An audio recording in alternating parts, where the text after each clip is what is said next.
I've been getting a lot of questions about how to assemble these Rinns and how we know that we have them set up properly. So I'm going to go with our posterior PA Rinn here, which is this yellow one, which is what a lot of people have questions on. So when we work with our posterior PAs, most softwares will have you start with your upper right side, which is 1 through 3 and 4 and 5 for those tooth numbers. However, if you are just doing a PA of one particular tooth, you will set it up for either the right side or the left side, depending on which tooth that you're working on. This will be the assembly for your upper right or your lower left.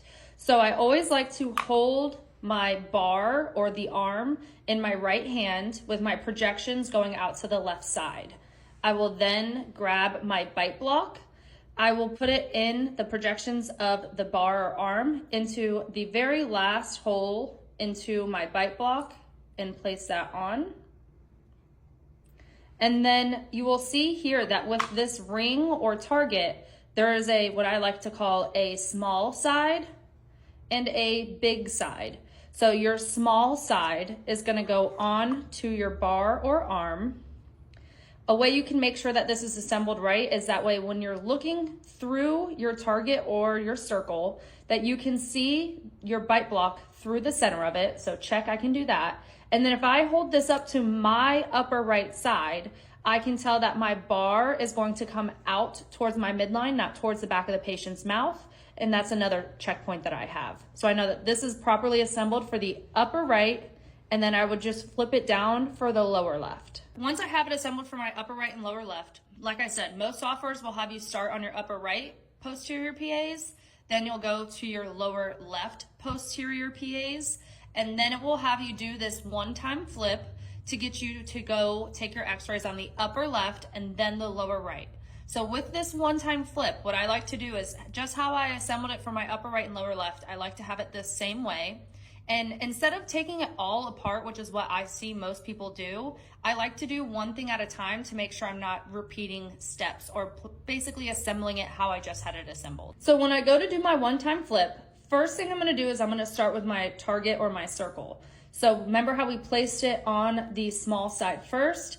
All I'm going to do is take it off and flip it. So that way now I'm inserting that big side onto my bar or arm. Then I'm going to take my bite block. It's facing in the upwards direction. I'm just going to take it off and flip it in the downwards direction and put it right back on with my projections going to the very back of that. Once I have this, I just flip the whole thing. Then I do my checkpoints again. One is the bite block can be seen in the center of the target. Check. And then when I hold it up to my upper left side, is the bar coming out towards the patient's midline? Check.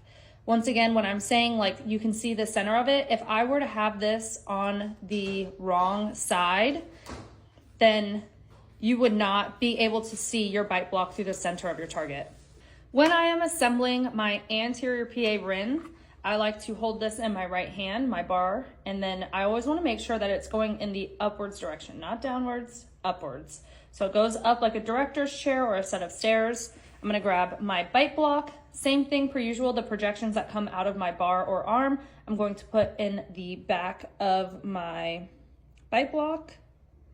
And then with my circle or my target, it does not matter which side you use, whether it be the big or the small. You will just place it on like so. And then once again, check to make sure that the bite block can be seen through the center of our target. Good. And then when this is used for an anterior, of course, this is always going to be coming out of the midline, out of the mouth towards that midline, whether it's for a maxillary or a mandibular. With our bite wing x-ray bar in my right hand, I'm going to grab my bite block. There's only one way that you can insert it, so I'm going to do it like that. Make sure that whale tail, it's like a whale tail. You want this to be facing away from you, not towards you, okay? So face it away from you.